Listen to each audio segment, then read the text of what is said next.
Chapter 27. In Prison. The cells were all crowded, so the two friends were chained in a large room where persons charged with trifling offences were commonly kept. They had company, for there were some 20 manacled and fettered prisoners here, of both sexes and of varying ages, an obscene and noisy gang. The King chafed bitterly over the stupendous indignity thus put upon his royalty, but Hendon was moody and taciturn. He was pretty thoroughly bewildered. He had come home, a jubilant prodigal, expecting to find everybody wild with joy over his return, and instead had got the cold shoulder and a jail. The promise and the fulfilment differed so widely that the effect was stunning. He could not decide whether it was most tragic or most grotesque. He felt much as a man might who had danced blithely out to enjoy a rainbow and got struck by lightning. But gradually his confused and tormenting thoughts settled down into some sort of order, and then his mind centered itself upon Edith. He turned her conduct over, and examined it in all lights, but he could not make anything satisfactory out of it. Did she know him, or didn't she know him? It was a perplexing puzzle, and occupied him a long time. But he ended finally with the conviction that she did know him, and had repudiated him for interested reasons. He wanted to load her name with curses now, but this name had so long been sacred to him that he found he could not bring his tongue to profane it. Wrapped in prison blankets of a soiled and tattered condition, Hendon and the King passed a troubled night. For a bribe, the jailer had furnished liquor to some of the prisoners. Singing of ribald songs, fighting, shouting, and carousing was the natural consequence. At last, a while after midnight, a man attacked a woman and nearly killed her by beating her over the head with his manacles before the jailer could come to the rescue. The jailer restored peace by giving the man a sound clubbing about the head and shoulders. Then the carousing ceased, and after that all had an opportunity to sleep who did not mind the annoyance of the moanings and groanings of the two wounded people. During the ensuing week the days and nights were of a monotonous sameness as to events. Men whose faces Hendon remembered more or less distinctly came, by day, to gaze at the impostor and repudiate and insult him, and by night the carousing and brawling went on, with symmetrical regularity. However, there was a change of incident at last. The jailer brought in an old man and said to him, "The villain is in this room. Cast thy old eyes about, and see if thou canst say which is he." Hendon glanced up, and experienced a pleasant sensation for the first time since he had been in the jail. He said to himself, "This is Blake Andrews, a servant all his life in my father's family, a good honest soul, with a right heart in his breast. That is, formerly, but none are true now, all are liars. This man will know me, and will deny me too, like the rest." The old man gazed around the room, glanced at each face in turn, and finally said, "I see none here but paltry knaves, scums of the streets. Which is he?" The jailer laughed. "Here," he said, "scan this big animal and grant me an opinion." The old man approached and looked Hendon over, long and earnestly, then shook his head and said, "Marry, this is no Hendon, nor ever was." "Right, thy old eyes are sound yet. An I were Sir Hugh, I would take the shabby carle and—" The jailer finished by lifting himself a tiptoe with an imaginary halter, at the same time making a gurgling noise in his throat suggesting of suffocation. The old man said, vindictively, "Let him bless God and he fare no worse. An I had the handling of the villain, he should roast, or I am no true man." The jailer laughed a pleasant hyena laugh, and said, "Give him a piece of thy mind, old man. They all do it. Thou'lt find it good diversion." Then he sauntered toward his anteroom and disappeared.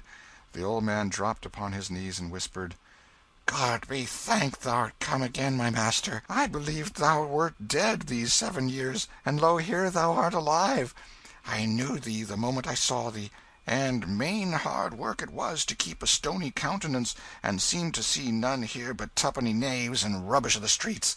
I am old and poor, Sir Miles, but say the word, and I will go forth and proclaim the truth though I be strangled for it." "No," said Hendon, "thou shalt not. It would ruin thee, and yet help but little in my case. But I thank thee, for thou hast given me back somewhat of my lost faith in my kind." The old servant became very valuable to Hendon and the King, for he dropped in several times a day to abuse the former, and always smuggled in a few delicacies to help out the prison bill of fare. He also furnished the current news.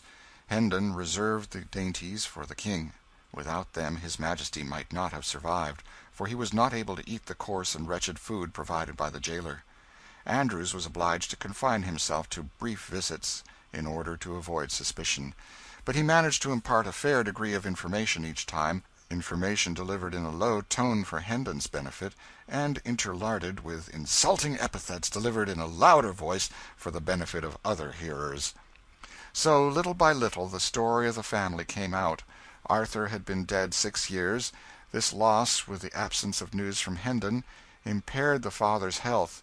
He believed he was going to die, and he wished to see Hugh and Edith settled in life before he passed away. But Edith begged hard for delay, hoping for Miles's return.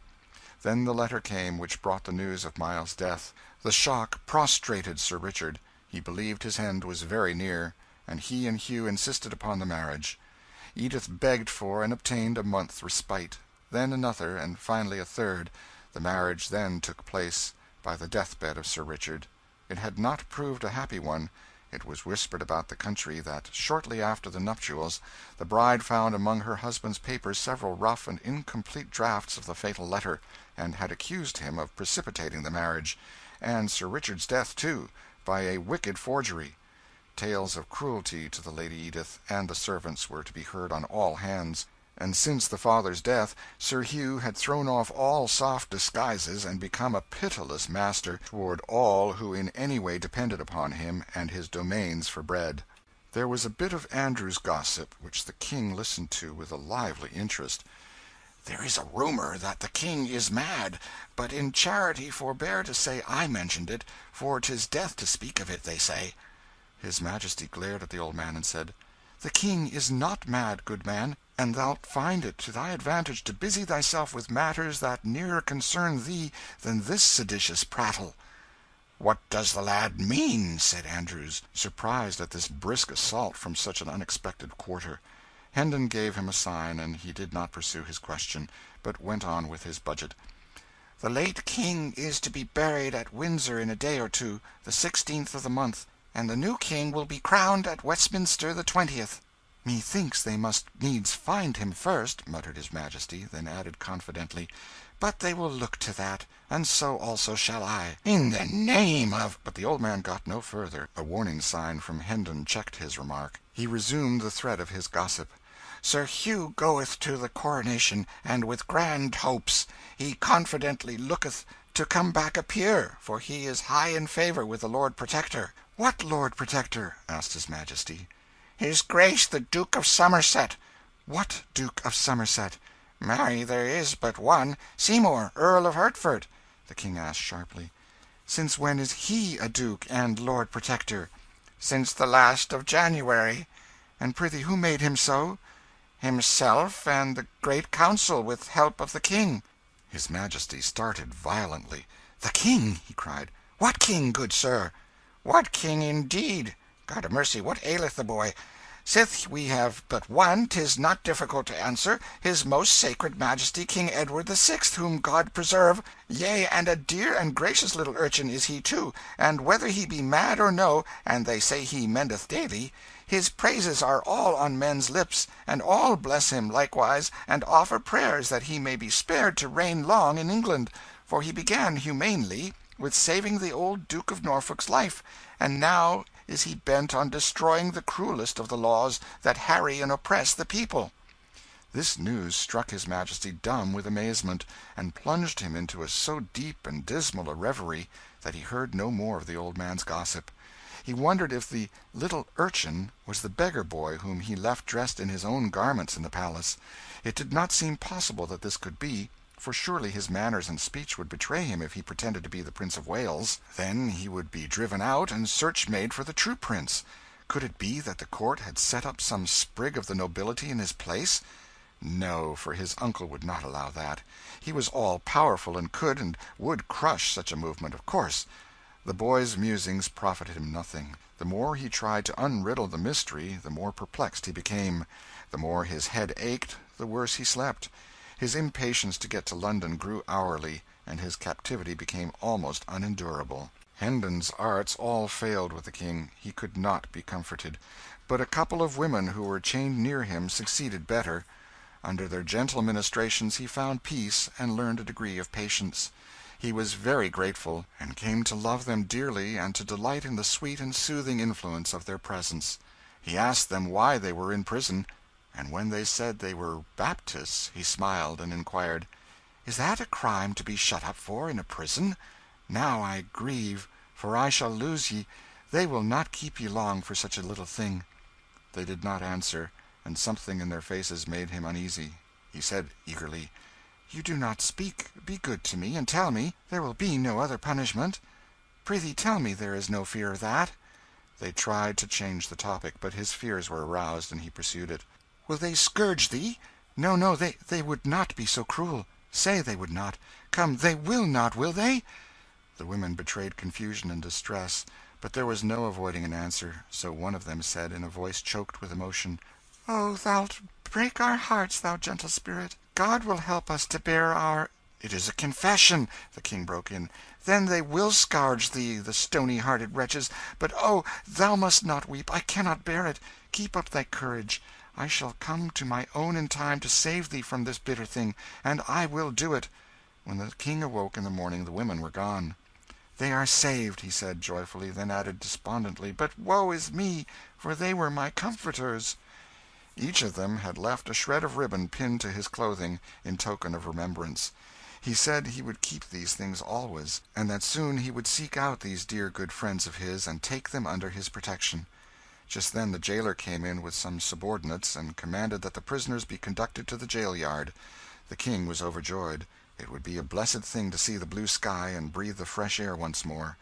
He fretted and chafed at the slowness of the officers, but his turn came at last, and he was released from his staple and ordered to follow the other prisoners, with Hendon. The court, or quadrangle, was stone paved, and open to the sky. The prisoners entered it through a massive archway of masonry, and were placed in file, standing with their backs against the wall. A rope was stretched in front of them, and they were also guarded by their officers.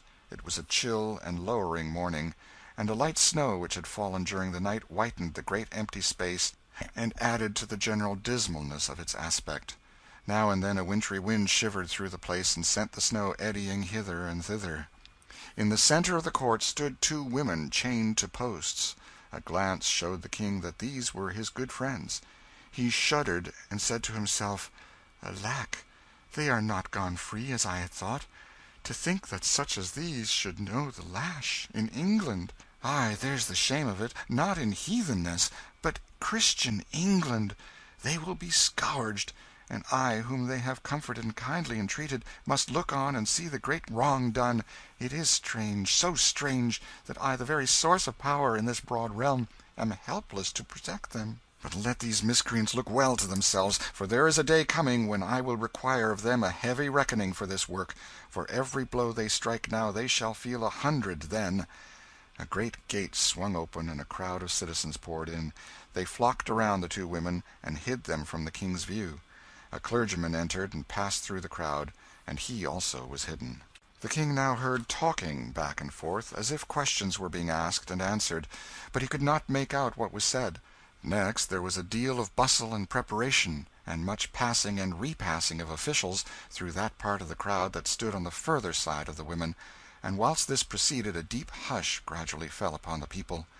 Now, by command, the masses parted and fell aside, and the King saw a spectacle that froze the marrow in his bones. Faggots had been piled about the two women, and a kneeling man was lighting them. The women bowed their heads and covered their faces with their hands. The yellow flames began to climb upward among the snapping and crackling faggots, and wreaths of blue smoke to stream away on the wind. The clergyman lifted his hands and began a prayer. Just then two young girls came flying through the great gate, uttering piercing screams, and threw themselves upon the women at the stake. Instantly they were torn away by the officers, and one of them was kept in a tight grip, but the other broke loose, saying she would die with her mother, and before she could be stopped she had flung her arms about her mother's neck again. She was torn away once more, and with her gown on fire. 2 or 3 men held her, and the burning portion of her gown was snatched off and thrown flaming aside. She struggled all the while to free herself, and saying she would be alone in the world now, and begging to be allowed to die with her mother. Both the girls screamed continually and fought for freedom, but suddenly this tumult was drowned under a volley of heart-piercing shrieks of mortal agony. The King glanced from the frantic girls to the stake, then turned away and leaned his ashen face against the wall and looked no more. He said, "That which I have seen in that one little moment will never go out from my memory, but will abide there, and I shall see it all the days, and dream of it all the nights, till I die. Would God I had been blind!" Hendon was watching the King. He said to himself with satisfaction, "His disorder mendeth, he hath changed, and groweth gentler." If he had followed his wont, he would have stormed at these varlets and said he was king, and commanded that the women be turned loose unscathed. Soon his delusion will pass away and be forgotten, and his poor mind will be whole again. God speed the day. That same day several prisoners were brought in to remain overnight, who were being conveyed, under guard, to various places in the kingdom, to undergo punishment for crimes committed. The King conversed with these.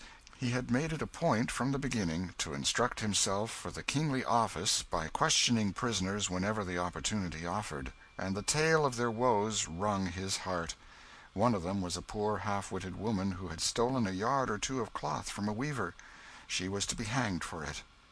Another was a man who had been accused of stealing a horse.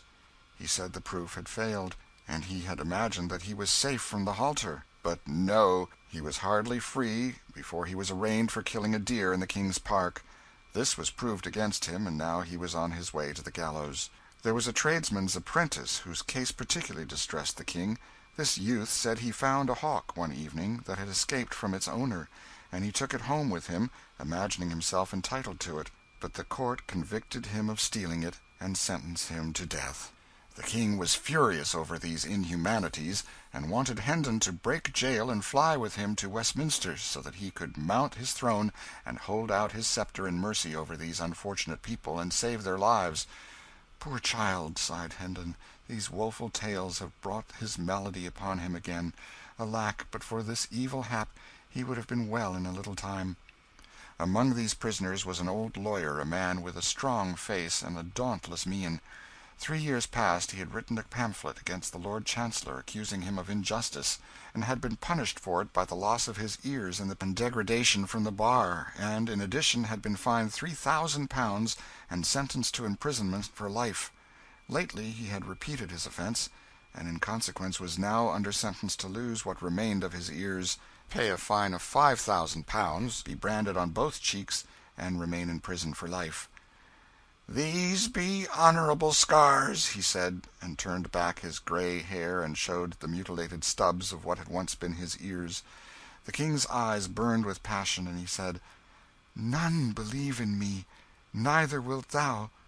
But no matter, within the compass of a month thou shalt be free, and more, the laws that have dishonoured thee, and shamed the English name, shall be swept from the statute books.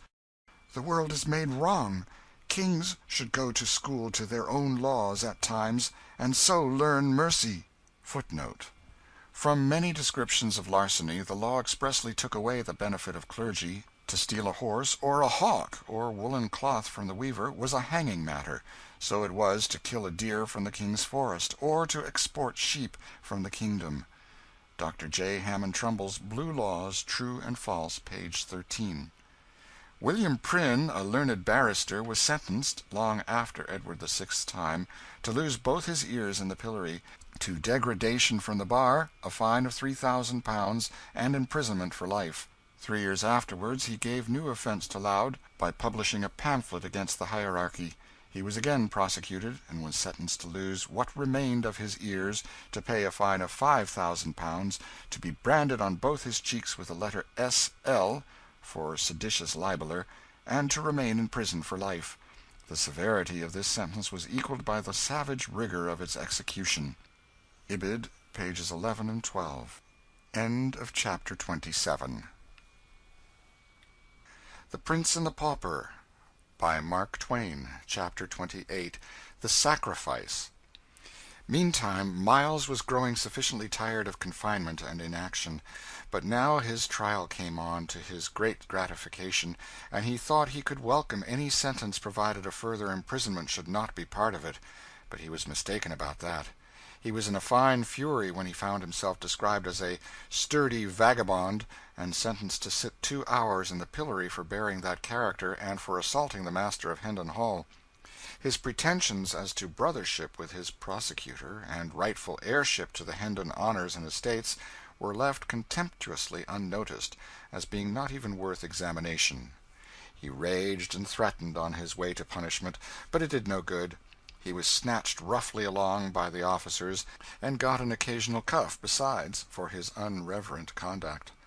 The King could not pierce through the rabble that swarmed behind, so he was obliged to follow in the rear, remote from his good friend and servant. The King had been nearly condemned to the stocks himself for being in such bad company, but had been let off with a lecture and a warning, in consideration of his youth. When the crowd at last halted, he flitted feverishly from point to point around its outer rim, hunting a place to get through, and at last, after a deal of difficulty and delay, succeeded. There sat his poor henchman in the degrading stocks, the sport and butt of a dirty mob, he the body servant of the King of England. Edward had heard the sentence pronounced, but he had not realized the half that it meant. His anger began to rise as the sense of this new indignity which had been put upon him sank home. It jumped to summer heat the next moment when he saw an egg sail through the air and crush itself against Hendon's cheek, and heard the crowd roar its enjoyment of the episode. He sprang across the open circle and confronted the officer in charge, crying, "For shame! This is my servant! Set him free! I am the—" "Oh, peace!" exclaimed Hendon in a panic. "Thou'lt destroy thyself. Mind him not, officer, he is mad." "Give thyself no trouble as to the matter of minding him, good man. I have small mind to mind him, but as to teaching him somewhat, to that I am well inclined." He turned to a subordinate and said, "Give the little fool a taste or two of the lash to mend his manners." "Half a dozen will better serve his turn," suggested Sir Hugh, who had ridden up a moment before to take a passing glance at the proceedings. The King was seized. He did not even struggle, so paralyzed was he with the mere thought of the monstrous outrage that was proposed to be inflicted upon his sacred person. History was already defiled with the record of the scourging of an English king with whips. It was an intolerable reflection that he must furnish a duplicate of that shameful page. He was in the toils, there was no help for him. He must either take this punishment or beg for its remission. Hard conditions. He would take the stripes. A king might do that, but a king could not beg. But meantime Miles Hendon was resolving the difficulty. "Let the child go," said he. "Ye heartless dogs, do you not see how young and frail he is? Let him go, I will take his lashes." "Marry, a good thought, and thanks for it," said Sir Hugh, his face lighting with sardonic satisfaction. "Let the little beggar go, and give this fellow a dozen in his place, an honest dozen, well laid on." The King was in the act of entering a fierce protest, but Sir Hugh silenced him with a potent remark. "Yes, speak up, do, and free thy mind. Only mark ye, that for each word you utter he shall get 6 strokes the more." Hendon was removed from the stocks and his back laid bare, and whilst the lash was applied the poor little King turned away his face and allowed unroyal tears to channel his cheeks unchecked. "Ah, brave good heart," he said to himself, "this loyal deed shall never perish out of my memory. I will not forget it, and neither shall they," he added with passion. Whilst he mused, his appreciation of Hendon's magnanimous conduct grew to greater and still greater dimensions in his mind, and so also did his gratefulness for it. Presently he said to himself, "Who saves his prince from wounds and possible death, and this he did for me, performs high service, but it is little, it is nothing, oh, less than nothing, when 'tis weighed against the act of him who saves his prince from shame." Hendon made no outcry under the scourge, but bore the heavy blows with soldierly fortitude. This, together with his redeeming the boy by taking his stripes for him, compelled the respect of even that forlorn and degraded mob that was gathered there, and its gibes and hootings died away, and no sound remained but the sound of the falling blows. The stillness that pervaded the place, when Hendon found himself once more in the stocks, was in strong contrast with the insulting clamour which had prevailed there so little a while before. The King came softly to Hendon's side, and whispered in his ear "Kings cannot ennoble thee, thou good great soul, for one who is higher than kings hath done that for thee. But a king can confirm thy nobility to men." He picked up the scourge from the ground, touched Hendon's bleeding shoulders lightly with it, and whispered, "Edward of England dubs thee earl." Hendon was touched. The water welled to his eyes, yet at the same time the grisly humour of the situation and circumstances so undermined his gravity that it was all he could do to keep some sign of his inward mirth from showing outside. To be suddenly hoisted, naked and gory, from the common stocks to the Alpine altitude and splendour of an earldom seemed to him the last possibility in the line of the grotesque. He said to himself, "Now am I finely tinselled indeed. The spectre knight of the kingdom of dreams and shadows is become a spectre earl. A dizzy flight for a callow wing, and this go on, I shall presently be hung like a very maypole with fantastic gauds and make-believe honours. But I shall value them, all valueless as they are, for the love that doth bestow them. Better these poor mock dignities of mine, that come unasked, from a clean hand and a right spirit, than real ones bought by servility from grudging and interested power." The dreaded Sir Hugh wheeled his horse about, and, as he spurred away, the living wall divided silently to let him pass, and as silently closed together again. And so remained. Nobody went so far as to venture a remark in favour of the prisoner, or in compliment to him, but no matter, the absence of abuse was a sufficient homage in itself. A late comer who was not posted as to the present circumstances, and who delivered a sneer at the "impostor," and was in the act of following it with a dead cat, was promptly knocked down and kicked out, without any words, and then the deep quiet resumed sway once more. CHAPTer 28. Chapter 29. To London. When Hendon's term of service in the stocks was finished, he was released and ordered to quit the region and come back no more. His sword was restored to him, and also his mule and his donkey. He mounted and rode off, followed by the King. The crowd opened with quiet respectfulness to let them pass, and then dispersing when they were gone. Hendon was soon absorbed in thought. There were questions of high import to be answered. What should he do? Whither should he go? Powerful help must be found somewhere, or he must relinquish his inheritance and remain under the imputation of being an impostor besides. Where could he hope to find this powerful help? Where, indeed? It was a knotty question. By and by a thought occurred to him which pointed to a possibility, the slenderest of slender possibilities, certainly, but still worth considering, for lack of any other that promised anything at all. He remembered what old Andrews had said about the young King's goodness, and his generous championship of the wronged and unfortunate. Why not go and try to get speech of him, and beg for justice? Ah, yes, but could so fantastic a pauper get admission to the august presence of a monarch? Never mind, let that matter take care of itself. It was a bridge that would not need to be crossed till he should come to it. He was an old campaigner, and used to inventing shifts and expedients. No doubt he would be able to find a way. Yes, he would strike for the capital. Maybe his father's old friend Sir Humphrey Marlowe would help him. Good old Sir Humphrey, head lieutenant of the late King's kitchen, or stables, or something. Miles could not remember just what, or which. Now that he had something to turn his energies to, a distinctly defined object to accomplish, the fog of humiliation and depression which had settled down upon his spirits lifted and blew away, and he raised his head and looked about him. He was surprised to see how far he had come. The village was away behind him. The King was jogging along in his wake with his head bowed, for he too was deep in plans and thinkings. A sorrowful misgiving clouded Hendon's new-born cheerfulness. Would the boy be willing to go again to a city where, during all his brief life, he had never known anything but ill-usage and pinching want? But the question must be asked. It could not be avoided. So Hendon reined up and called out, "I had forgotten to inquire whither we are bound. Thy commands, my liege." "To London." Hendon moved on again, mightily contented with the answer, but astounded at it, too. The whole journey was made without an adventure of importance, but it ended with one.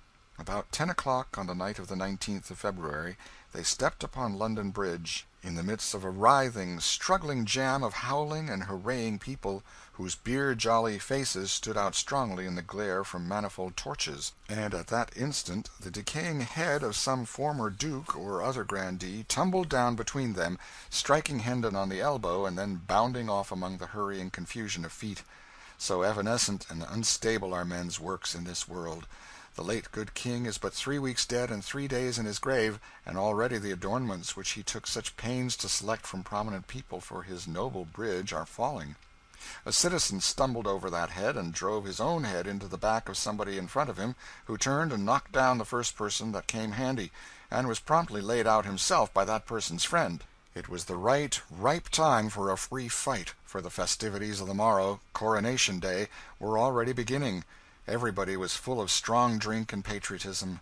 Within 5 minutes the free fight was occupying a good deal of ground. Within 10 or 12 it covered an acre or so, and was become a riot.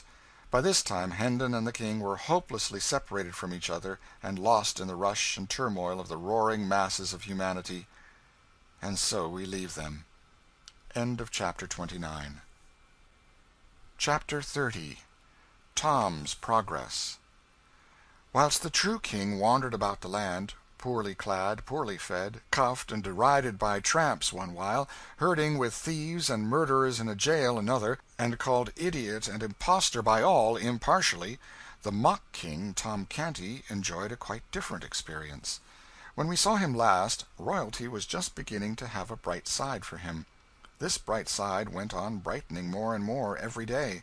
In a very little while it was become almost all sunshine and delightfulness. He lost his fears, his misgivings faded out and died, his embarrassments departed and gave place to an easy and confident bearing. He worked the whipping-boy mind to ever-increasing profit.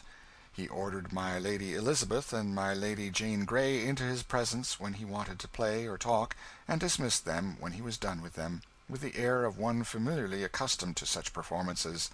It no longer confused him to have these lofty personages kiss his hand at parting. He came to enjoy being conducted to bed in state, at night, and dressed with intricate and solemn ceremony in the morning.